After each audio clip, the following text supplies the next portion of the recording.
चला. So in previous lecture you got done understanding about the DNA concept. We go ahead for understanding about RNA. Now when we talk about RNA, what is the full form of RNA?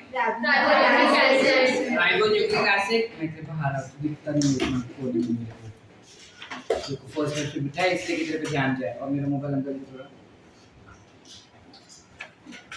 Ribonucleic acid. Question is ribonucleic acids के characteristics क्या है? So there are some basic characteristics that we have for ribonucleic acids, and what are those? The first one is that they are generally single-stranded. Yes or no? Generally वो एक ही strand से बना हुआ होता है. उनको बोलते हैं एक डालने को. रुक जा. इसमें भी नहीं होगा शायद. Generally they are single stranded in nature और क्योंकि वो single stranded it is obvious that they will not obey Chargaff's rule. Apart from that, in these organisms, deoxyribose sugar is replaced by ribose sugar. यानी इनके पास deoxyribose sugar होने की जगह पे they will have ribose sugar. इसके अलावा इनमें thymine gets replaced by uracil, which we know already, है ना, कल ही पढ़ चुके ये सारा कॉन्सेप्ट. तो इसके अलावा RNA जो होता है वो दो टाइप के होते हैं. You have something called as genetic RNA and something called as non-genetic RNA. अब genetic RNA और non-genetic RNA क्या होता है? हर वो ऑर्गेनिज्म जिनके अंदर DNA ऑलरेडी है as genetic material, जैसे हमारे बॉडी में DNA is there as genetic material. They will have their RNA to be as non-genetic. Did we understand? उनका RNA will be non-genetic. ठीक है. अब बेसिकली अगर पूछा जाए कि जेनेटिक का क्या मतलब होता है, so genetic is nothing but जब कोई मटेरियल एक जनरेशन से दूसरी जनरेशन में जाएगा, जब कोई मटेरियल एक जनरेशन से नेक्स्ट जनरेशन में जाता है तो उसे हम कहेंगे जेनेटिक. So, अगर हमारे बॉडी में DNA ऑलरेडी है तो हमारे अंदर RNA इज नॉन जेनेटिक. अगर किसी के पास DNA नहीं है तो there RNA will be genetic. ठीक है. ऐसा भी कोई है क्या सर जिसके अंदर RNA इज जेनेटिक मटेरियल? हाँ, अभी तबाही मचा के गया है corona virus. So when we talk about genetic RNA, दो साइंटिस्ट थे, H. Frankel एंड कॉनराड नाम के दो साइंटिस्ट थे. इन दोनों ने सबसे पहली बार ये डिस्कवर किया था कि वायरसेस के अंदर आरएनए होता है एज देयर जेनेटिक मटेरियल. कौन से वायरस के अंदर देखा था? They saw that in tobacco mosaic virus which was having RNA as genetic material. Are we clear? Are we clear? Yes. Everyone. Yes. क्या बोला मैंने? H. Frankel और कॉनराड नाम के दो साइंटिस्ट थे जिन्होंने सबसे पहली बार ये डिस्कवर किया कि टोबैको मोज़ैक वायरस नाम का एक प्लांट वायरस होता है जिनमें you have RNA as their genetic material. Are we clear? Everyone. Now how do they have RNA as their genetic material? And firstly, what do you understand by tobacco mosaic virus? ये virus का नाम का ही क्या मतलब हुआ? ये virus किस में अफेक्ट करता है? तो नाम से थोड़ा बहुत पता चलता है कि टोबैको प्लांट में अफेक्ट कर रहा है. सेकेंड चीज, इन्फेक्शन कैसा कर रहा है? मोज़ैसिटी देता है. मोज़ैसिटी क्या होता है? हम कॉकरोच वाले चैप्टर में पढ़ चुके हैं. मोज़ैक क्या होगा? जब छोटे छोटे टुकड़े इकट्ठा मिलकर एक इमेज बनाता है उसे मोज़ैक कहते हैं. लेकिन यहाँ पे क्या होता है? हमने काफी बार देखा रहेगा शू प्लांट में, अपना हिबिस्कस में, तो मैंने सीन के लीफ जो होता है उसके ऊपर फोड़ी फोड़ी आ जाता है ना, और वो फोड़ी फोड़ी जैसा पूरा लीफ जो रहता है वो एक ऐसा लगता है कि छोटा छोटा टुकड़ा है जो मिलके एक लीफ का इमेज बना रहा है, लीफ का शेप बना रहा है. उसे हम कहते हैं मोज़ैसिटी. काफी बारी रिंग्स होते हैं येलो कलर के लीफ के ऊपर, या येलो डॉट्स होते हैं लीफ के ऊपर. These all are nothing but mosaic that is being seen. तो ये जो टोबैको मोज़ेक वायरस होता है वो ऐसा ही कुछ इन्फेक्शन करता है टोबैको प्लांट के लीव्स में. समझे? चलो आगे. Talking about non genetic RNA. जो ये नॉन जेनेटिक आरएनए होता है ना, ये 3 टाइप के होंगे. You have mRNA, rRNA and tRNA.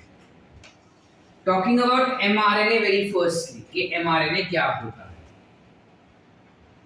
mRNA can also be called as messenger RNA, है ना. अब ये मैसेंजर RNA क्या होता है? What exactly is messenger RNA? हम डीमार्ट गए कभी? डीमार्ट में पता है हम जब कोई चीज शॉपिंग करते हैं ना, वो प्रोडक्ट के पीछे यू हैव बारकोड्स, है ना. तो जब तुम बिलिंग काउंटर पे जाते हो तो बारकोड को स्कैन किया जाता है. अब वो बारकोड को जब स्कैन करना होगा श्रावणी, क्या मैं रैंडमली कहीं पे भी रख के उसे स्कैन कर लूंगा? नहीं. मतलब क्या मैं उसको कंप्यूटर स्क्रीन पर रखूं तो वो स्कैन हो जाएगा? तो my answer is no. If I keep it on a particular CPU, will it get scanned? My answer is no. We need it to be scanned only by a scanner. Same thing happens with DNA also.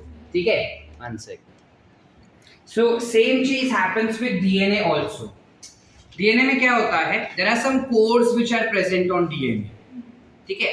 अब ये जो codes DNA पे है ना, वो कोई read नहीं कर पाता except for mRNA. So what does mRNA do? It reads the code that are there on mRNA. English बोल लो. वो डीएनए पे जो कोड्स है उसे रीड करता है और रीड करके अपने आप पे कॉपी कर लेता है. कॉपी करना मतलब अपने आप को बनाता है. ठीक है. So it copies on itself. Copy करने के बाद you have ribosome that comes and reads the mRNA. अब mRNA को राइबोसोम पढ़ सकता है क्या है? तो राइबोसोम आता है, mRNA पे चिपकता है और रीड करते जाता है कि क्या इंफॉर्मेशन है. जनरली डीएनए पे प्रोटीन सिंथेसाइज करने का इंफॉर्मेशन होता है. आई रिपीट, जनरली डीएनए पे प्रोटीन सिंथेसाइज करने का इंफॉर्मेशन होता है. अब प्रोटीन सिंथेसाइज करना यानी अमीनो एसिड का सीक्वेंस का इंफॉर्मेशन होगा उस पे. तो राइबोसोम रीड करता है और देखता है पहला अमीनो एसिड क्या है. तो लेट्स से वो बताता है प्रोलिन. तो वो टीआरएनए को बोलता है कि भाई प्रोलिन लेके आना, तो वो प्रोलिन लेके आता है. फिर वो आगे जाता है और दूसरा देखता है और बोलता है कि अच्छा थाइमिन है. ठीक है, थाइमिन नहीं होता ना. अच्छा वो बोलता है सेरिन है. तो बोलता है अच्छा सेरिन लाना, तो टीआरएनए सेरिन लाता है और वो सेरिन टीआरएनए से ले लेता है. अब क्या करेगा? वो सेरिन और प्रोलिन दोनों को सिल लेगा, बाइंड करवाएगा. फिर वापस आगे जाता है और देखता है कि अच्छा तुमको क्या अभी एस्पार्टिक एसिड चाहिए. तो बोलता है अच्छा एस्पार्टिक एसिड लाना, तो टीआरएनए एस्पार्टिक एसिड ला के देता है. ऐसे एक अमीनो एसिड आता है जिसको राइबोसोम बाइंड करवाते जाता है and you have a protein synthesis done. Did we understand the process? Sure, let's go ahead. So likewise, what is the role of messenger RNA then in that case over here? Is to copy information from DNA on itself. Yes or no? That is nothing but it is synthesis of mRNA, है ना. And this particular process where mRNA is being synthesized is called as transcription. क्या कहते हैं? Transcription. You call it to be as transcription. Are we clear, everyone? So what is transcription? The process of synthesis of mRNA is called as transcription. अब mRNA अगर synthesize हो रहा है तो वो कैसे synthesize हो रहा है? तो basically it is copying the DNA information. DNA पे जो information है वो खुद copy कर रहा है. Are we clear up till here? Did we understand? Can I go ahead? Yes. Sure. Information copy करने के बाद जब हम फाइनल सीक्वेंस देखते हैं ना mRNA का, तो सबसे जितने भी तीन RNA है उनमें से सबसे बड़ा RNA mRNA ही होता है. This is the longest RNA. ठीक है. अब श्रुति अकल लगाओ. लॉन्गेस्ट यानी सबसे ज्यादा न्यूक्लियोटाइड्स इसमें रहेंगे. देखा, उस ऑफ न्यूक्लियोटाइड्स होंगी ना, सबसे ज्यादा न्यूक्लियोटाइड्स इसमें, हर एक न्यूक्लियोटाइड का कुछ वजन होगा, तो अगर लॉन्गेस्ट है तो वजन भी उसका सबसे ज्यादा, सो लॉन्गेस्ट होने के साथ साथ इसका मॉलिक्यूलर वेट भी सबसे ज्यादा होता है। कितना ज्यादा sir? It is somewhere around 5 lakh Dalton. Its molecular weight is somewhere around 5 lakh Dalton. Are we clear up till here? इसके अलावा जो mRNA जो RNA हमारे सेल्स के अंदर होते हैं ना, उन सारे RNA को मिला के अगर हम देखें कि mRNA उसमें कितना है तो बहुत ही कम होता है, सबसे कम होता है, which is it has total of 3 to 5% of cellular RNA. Cellular RNA यानी सेल के अंदर जितने भी आरएनए है ना, उसका 3 से 5% एमआरएनए होता है सर, बाकी का बाकी दो। ठीक है, चलो आगे। This has the shortest shelf life. What do you understand by shortest shelf life? उसका लाइफ स्पैन बहुत छोटा होता है। ऐसा क्यों? क्योंकि देखो डीएनए है, उससे एमआरएनए बना, एमआरएनए से प्रोटीन बनेगा, है ना। अब डीएनए में एमआरएनए, एमआरएनए से अगर प्रोटीन बन रहा है, अगर मैं उस एमआरएनए को काटूं नहीं तो प्रोटीन बनते जाएगा, ओवर सिंथेसिस हो जाएगा प्रोटीन का। Do I want that happening in my body? No. I will give you an example of growth hormone जो हमारे पिट्यूटरी ग्लैंड से बनता है। अगर एमआरएनए, ग्रोथ हार्मोन का एमआरएनए को मैंने काटा नहीं तो ग्रोथ हार्मोन बनते ही जाएगा, बिकॉज जब तक एमआरएनए है तब तक राइबोसोम्स उसको चिपकेंगे और राइबोसोम्स चिपके तो प्रोटीन बनाएंगे, है ना। तो ग्रोथ हार्मोन बनते जा रहे, बनते जा रहे, बनते जा रहे, बनते जा रहे, बनते जा रहे, तो जब तक मैं मरूंगा नहीं तब तक ग्रोथ हार्मोन मेरे बॉडी में सिंथेसाइज हो रहा है, सिक्रीट हो रहा है, and that will lead to an abnormal height in my body. मतलब मैं मरूंगा तब तक 15-20 माले का बिल्डिंग जितना हाइट हो जाएगा ना मेरा। Yes or no? That is a disease for us. कोई भी चीज अति गलत होता है, बुरा होता है। वैसे ही हमारे बॉडी में अगर प्रोटीन जरूरत से ज्यादा प्रोड्यूस होगा तो वो बुरा हो जाता है। इस वजह से एक बारी जब एमआरएनए से प्रोटीन बन जाता है तब उस एमआरएनए को तोड़ दिया जाता है, हमारा सेल ही तोड़ देता है उसको। ठीक है, अब नंदिनी बोल रहे सर अगर वापस चाहिए रहेगा हमको वो हार्मोन तो क्या हुआ? हम कॉपी कर रहे हैं ना डीएनए को, कॉपी माने जेरोक्स। तो अगर ओरिजिनल मेरे पास है, मैं ओरिजिनल को नहीं मार रहा हूं तो जेरोक्स तो मैं चाहे तब बना सकता हूं और चाहे उतनी कॉपी बना सकता हूं। घर का खेती है, कभी भी उगा सकते हैं, है कि नहीं? इस वजह से is the reason that we say that it has the shortest shelf life. Did you understand the concept? Can I go ahead? Next that we have for mRNA is that कि जब ये शॉर्टेस्ट शेल्फ लाइफ है, इसमें से protein बनता है, ये सब हमको समझा। क्वेश्चन इज कि ये कैसे, मतलब होता क्या है एग्जैक्टली एमआरएनए पे जो बताता है कि अब चलो फिनाइलएलानाइन लाओ, अब प्रोलिन लाओ, होता क्या है उस पे? तो एमआरएनए का स्ट्रक्चर अगर मैं तुमको रैंडमली बताऊं ना तो कुछ ऐसा होता है। Let's say you have A U G G C C U G A G A A C U A C U C, कुछ ऐसा, ठीक है, which is from 5 prime end to 3 prime end. असं कशाला सांगितलं सर तुम्ही? Because DNA जो होता है वो हमेशा 3 प्राइम से 5 प्राइम ही रीड किया जाता है। क्यों? क्योंकि डीएनए से एमआरएनए बनता है। एमआरएनए को बनाने के लिए एक एंजाइम होगा जिसका नाम है पॉलीमरेज, जिसका नाम है पॉलीमरेज। पॉलीमरेज एंजाइम डीएनए का 3 प्राइम एंड को ही रीड कर पाता है और कोई एंड को नहीं। तो अगर वो 3 प्राइम एंड रीड कर रहा है तो 3 प्राइम एंड से एमआरएनए बना, which is copy of this। DNA को हम ऐसे रीड कर रहे थे 3 प्राइम से 5 प्राइम, तो 3 प्राइम के सामने क्या आना चाहिए हमने कहा था?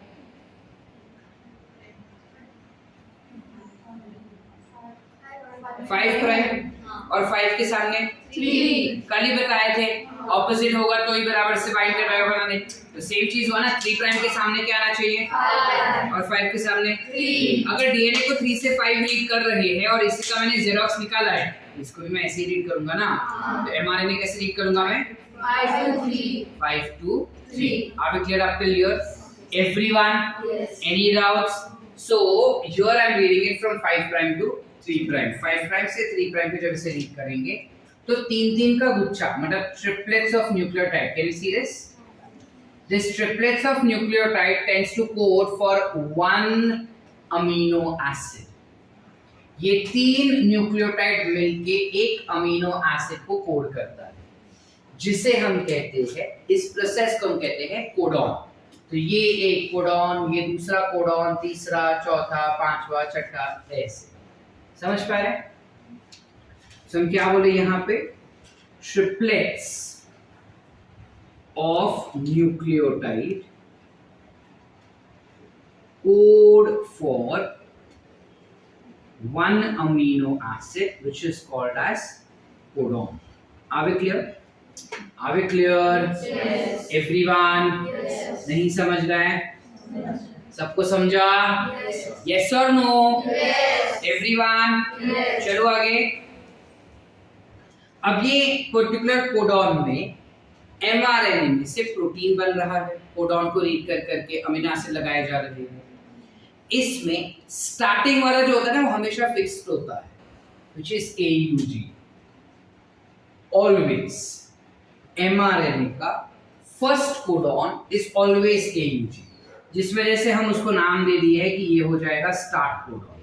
अगर स्टार्ट कोडॉन AUG नहीं हुआ ना तो उसका रीडिंग ही नहीं होगा. mRNA will not be read if you do not have AUG there. समझे? मतलब AUG के जगह पे अगर AGG हुआ तो it will not be. जो राइबोसोम्स है उसे पता ही नहीं चलेगा कि ये mRNA क्या बताना चाह रहा है. पहले AUG ही होना चाहिए. ठीक है? शर्वरी पूछ ले तो ये AUG भी किसी ना किसी को कोड करेगा ना सर, कोई ना कोई अमीनो एसिड को. Yes, it does code. It codes for methionine. नाम तो सुने हैं. Methionine is dash amino acid. जोर से बोलो ना. It is a sulfur containing amino acid.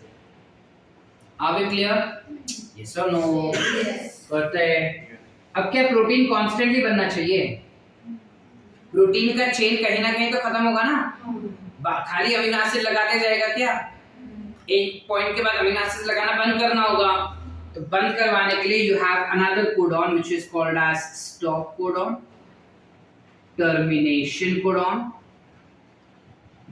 या फिर you can also call it to be as nonsense codon. Stop codon इसलिए because प्रोटीन अमीनो एसिड लगाना बंद कर रही है और इसी वजह से प्रोटीन सिंथेसिस टर्मिनेट होगा, इसलिए टर्मिनेशन कोडॉन. नॉनसेंस क्यों बोल रहे हैं सर हम इसको? हम इसे नॉनसेंस इसलिए कह रहे हैं बिकॉज ये किसी भी अमीनो एसिड को कोड नहीं करता. It does not code for any amino acid, इस वजह से वो नॉनसेंस हो गया. अगर उसके पास सेंस होता तो अमीनो एसिड को कोड करता था. सेंस नहीं है, किसी अमीनो एसिड को कोड नहीं कर रहा है. नॉनसेंस. ऐसे 3 होते हैं. नॉनसेंस ज्यादा ही होते हैं हमेशा, सेंसिबल कम होते हैं. So you have 3, UAA, UGA and UAG. These 3 codons do not code for any amino acids. Are we clear up till here? पूरा समझे? क्या बताया मैंने? डीएनए के ऊपर कुछ इंफॉर्मेशन होता है which is being copied on mRNA because only mRNA can read it. That process is called as transcription. बहुत बड़ा होने की वजह से वो हेवी होता है. कितना हेवी? 5 डालते हैं. इसके अलावा mRNA जो होता है उसके अंदर you have मतलब पूरा जितना RNA है उसमें से mRNA contributes how much? 3 to 5%. ठीक है? इसके अलावा जब हम उसके शेल्फ लाइफ का बात करते हैं तो सबसे कम जीता है बिकॉज अगर उसको नहीं मारा तो वो बार बार वही प्रोटीन बनाएगा जो हमारे बॉडी में अबनॉर्मलिटी डेवलप करेगा. उसमें अमीनो एसिड कैसे कोड करता है, कैसे इंफॉर्मेशन कोड कर रहा है, तो हमने कहा कि 3 न्यूक्लियोटाइड मिलके एक अमीनो एसिड को कोड करता है. उन 3 न्यूक्लियोटाइड के सीक्वेंस को हम कहते हैं कोडॉन, जिसमें भी mRNA का फर्स्ट स्टार्ट कोडॉन हमेशा फिक्स्ड है AUG जो मिथियोनिन को कोड करता है. और टर्मिनेशन कोडॉन होता है जहां पे वो बताएगा कि जो mRNA या प्रोटीन का सिंथेसिस है वो अभी स्टॉप करना होगा। इसे हम कहेंगे क्या, टर्मिनेशन, स्टॉप या फिर Nonsense codon. that is 3 in number, which is what, UAA, UGA and UAG। ठीक है, इन तीनों के भी नाम है, ठीक है, वो नाम हम 12वीं में पढ़ेंगे, अभी नहीं बताता हूँ मैं, ठीक है। Amber, ochre and one more name is there, ठीक है, ओपेल, तीन कलर का नाम होता है उसका, ठीक है। That's the naming, but then we will understand this in 12th standard, not right now. याद रहेगा, लेकिन किसका क्या, वो कैसे याद रहेगा, हाँ, तो वो 12वीं में बताता हूँ। चल आगे, ठीक है। अब इसमें ना तुमको क्वेश्चंस बहुत सारे फ्रेम किए जाते हैं, व्हाट इज ट्रांसक्रिप्शन करके एंड ऑल ऑफ दैट। अब transcription according to your government textbook it states that mRNA का synthesis is transcription. Your NCERT has two versions. एक वर्जन बोलता है एनसीईआरटी का, मतलब एक जगह पे एनसीईआरटी ने लिखा है कि आरएनए सिंथेसिस इज ट्रांसक्रिप्शन, वहीं पे कहीं और दूसरे चैप्टर में बताता है कि mRNA सिंथेसिस इज ट्रांसक्रिप्शन। हम क्या लिखे इसमें? तुम लिखो आरएनए सिंथेसिस इज ट्रांसक्रिप्शन। कोई भी आरएनए सिंथेसाइज किया जाएगा उसे ट्रांसक्रिप्शन ही कहते हैं। एमआरएनए ज्यादा स्पेसिफिक हो गया, ठीक है। चले आगे। अब लास्टली इसका स्ट्रक्चर कैसा है, एमआरएनए दिखता कैसा है सर? मस्त दिखता है, सीधा ही। हाँ सच्ची, it is linear in structure, सीधा होता है structure. How is that so? ये हो गया लीनियर, ये हो गया 5 प्राइम से ये हो गया 3 प्राइम, और इसके ऊपर हो गए तुम्हारे कोडॉन्स। आसान हो कि ना?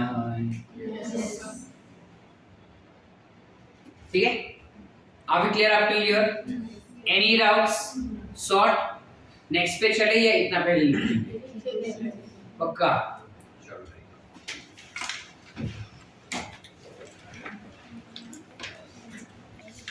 We go for the next, which is rRNA and tRNA.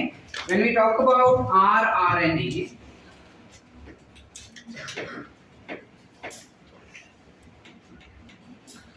also called as ribosomal RNA, है? अब जब हम राइबोसोमल आरएनए का बात करते हैं, इसकी क्या खासियत है? तो this is involve in synthesis of ribosomes, है ना? राइबोसोम्स बनाने में आरआरएनए काम आता है हमको। इसके अलावा it constitutes 80% of total cellular RNA, यानी सेल के अंदर जितना आरएनए है उसका 80% तो आरआरएनए ही है, ठीक है। इसके अलावा इसका molecular weight is somewhere around 1,20,000 to somewhere around 80,000 dalton. जब बात करते हैं इसके स्ट्रक्चर का, so it has linear structure but it is folded at some side, यानी कि स्ट्रक्चरली अगर देखने जाएंगे ना तो ये लीनियर होता है, लेकिन कहीं कहीं पे ये फोल्ड्स भी दिखा देता है कुछ ऐसा। जहां पे भी वो फोल्ड दिखाएगा ना वहां पे नाइट्रोजन बेस जो है वो पेयर हो जाते हैं, ठीक है। अब question is that I understood what the ऊपर वाला सब कॉन्सेप्ट हमको समझ गया, ये लीनियर है वो भी समझ गया। अब लीनियर है तो फोल्ड क्यों हो रहा है सर?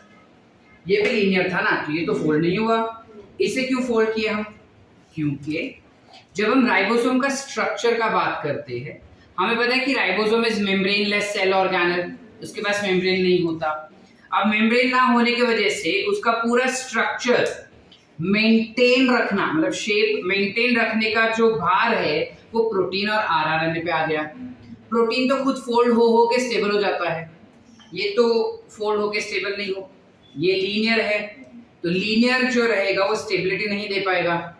ऐसा क्यों बोल रहे हैं सर? देखो मैंने एक सेटिन रिबन लिया, ठीक है, वो सेटिन रिबन को ऐसे ही रखा तो वो हिलेगा ना, उसको पूरा मैंने गांठ बांध दिया, अब वो उतना फ्रीक्वेंटली हिलेगा, it is more stable in structure. तो पहले आरआरएनए खुद तो स्टेबल हो जाए स्ट्रक्चर में, तब जाके राइबोसोम को स्टेबिलिटी दे पाएगा। So this is called as stability. समझे? चलो आगे करते क्या है। Yes. दूसरा हमारे पास एक और टाइप का आरएनए है which is what, tRNA, which is called as what, transfer RNA. We call it as to be transfer RNA. ये ट्रांसफर आरएनए क्या काम करता है? It tends to transfer amino acid from cytoplasm to protein factory. What is protein factory? Ribosome. वो ribosomes की तरफ उसे transport करवा रहा है। Are we clear up till here? Can I go ahead? अब इसका ना मॉलिक्यूलर वेट बहुत ही कम होता है, वेरी वेरी लेस, जिस वजह से it is easily soluble in water. It has least molecular weight which is somewhere around 25,000 to 30,000 Dalton, because of which it is also called as soluble RNA, in short written as sRNA। बहुत ही कम molecular weight होने की वजह से पानी में आसानी से dissolve हो जाता है, सेल्युलाइज हो जाता है, and thus you classify tRNA to be as soluble RNA also. Are we clear up till here? Everyone?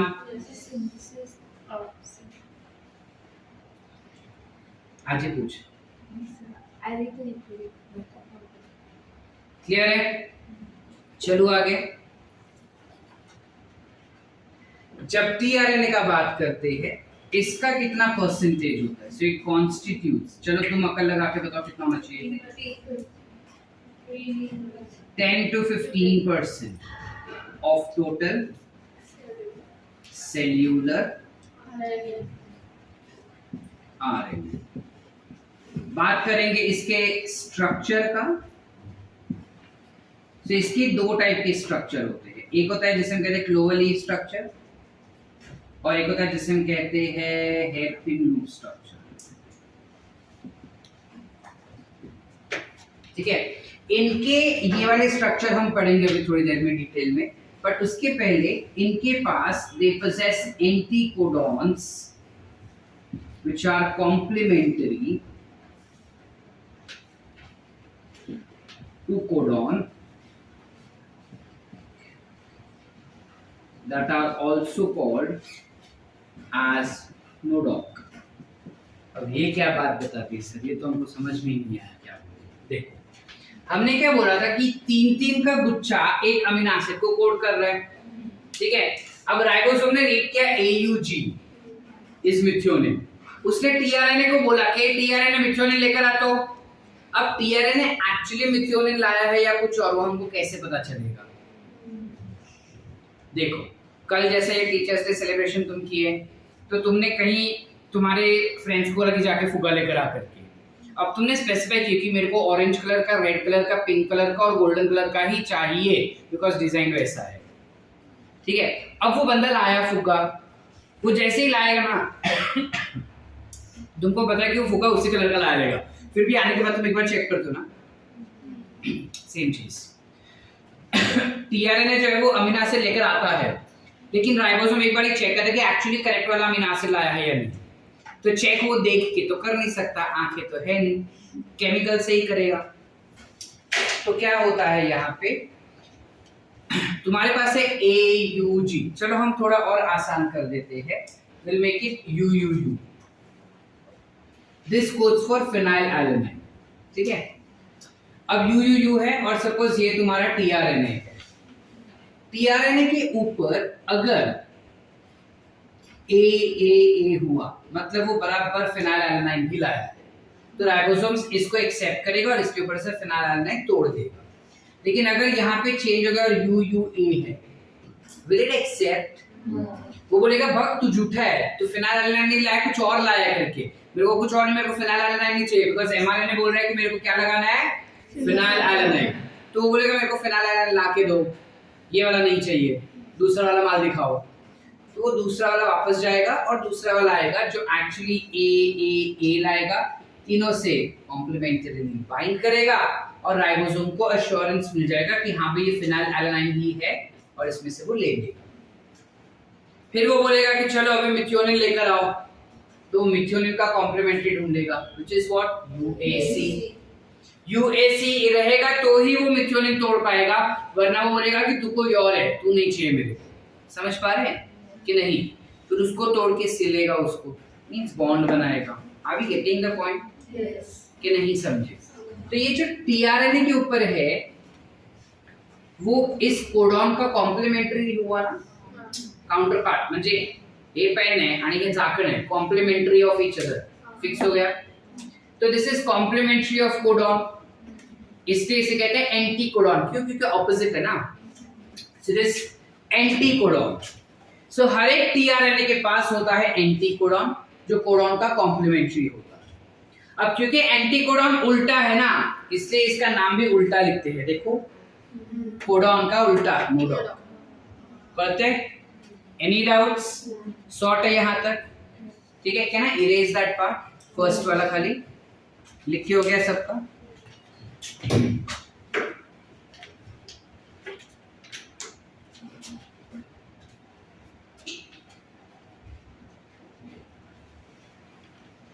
TRNA के स्ट्रक्चर्स कैसे दिखाई देते हैं? सो फॉर टीआरएनए का structures you have something called as hairpin loop. सबसे पहले ये hairpin loop structure कैसा दिखता है?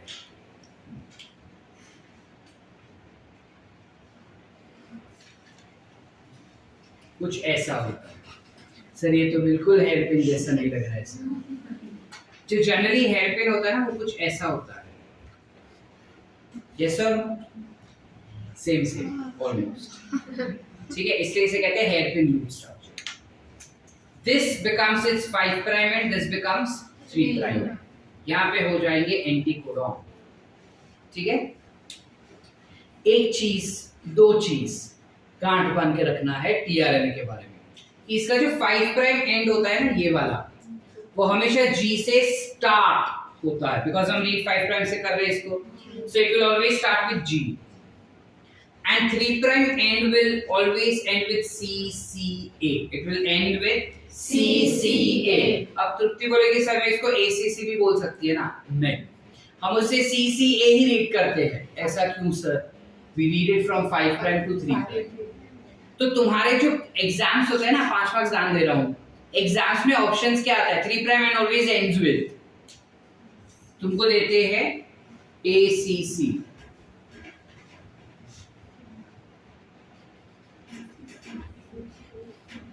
ऐसे बच्चे इसको मार्क करके आ जाते हैं।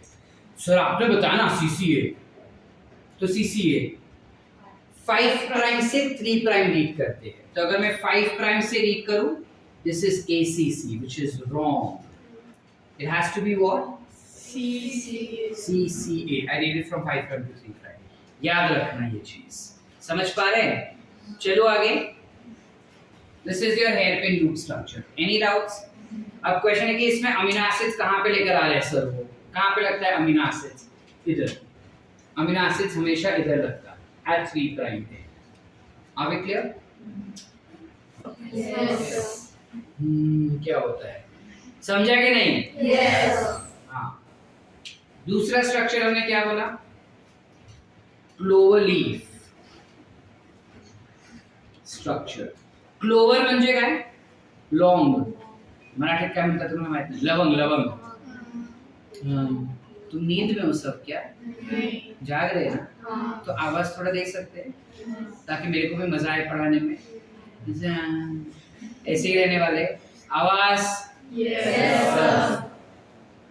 क्लोवर लीफ स्ट्रक्चर होता है। ठीक है, ये क्या होता है?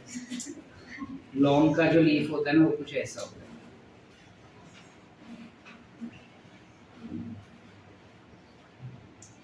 ठीक है, ये स्ट्रक्चर का ये हो गया 5 प्राइम एंड ये हो गया 3 प्राइम एंड। अभी थोड़ी देर पहले तुमको बताया वही सेम चीज हो जाएगा यहाँ पे, which is what 5 prime and will start with G and this will and with C। ठीक है, ये 3 लूप होते हैं कुछ ऐसा। ये 3 लूप में इस वाले लूप को हम कहते हैं DHU आर्म।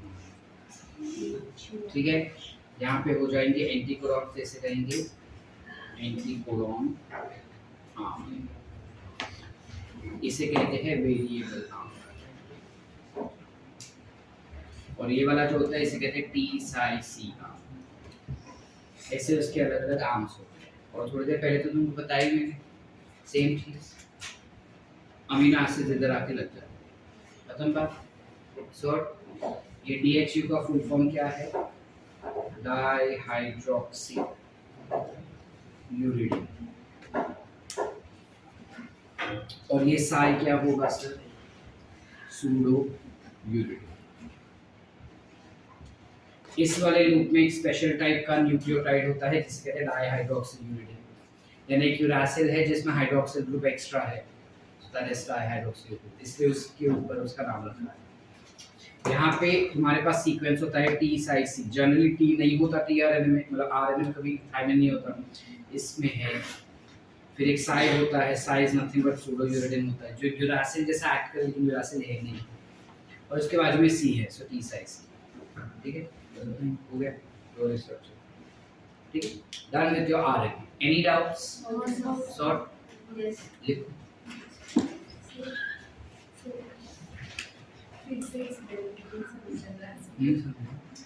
मेरे को भी आवाज नहीं आता तो नहीं समझते, तुमको समझ नहीं समझ। अब चिल्लाएंगे हम आवाज तो मैं भी सो जाऊँ ना, तुम अकेले क्यों?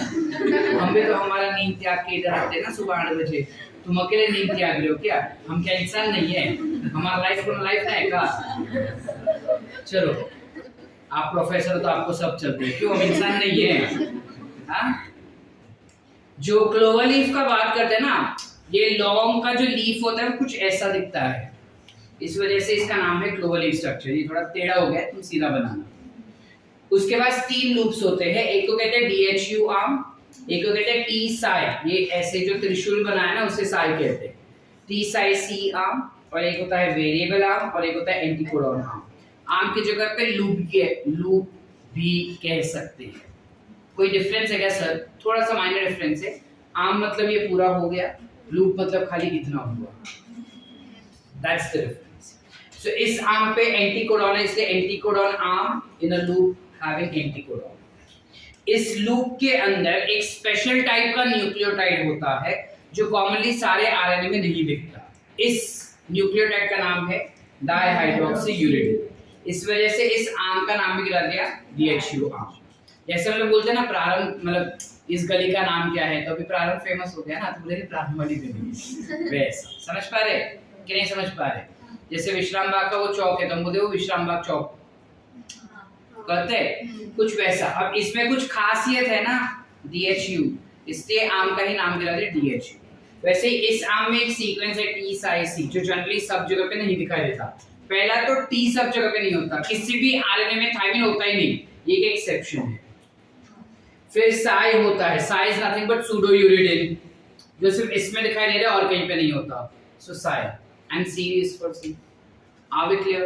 Yes. Everyone? Yes. If you understand? Yes. Any doubts? No. याद रहेगा? Yes. That's this thing. इस पे क्वेश्चन पूछते हैं क्या? हाँ, साई क्या है पूछते हैं, DHU क्या होता है उससे पूछते हैं।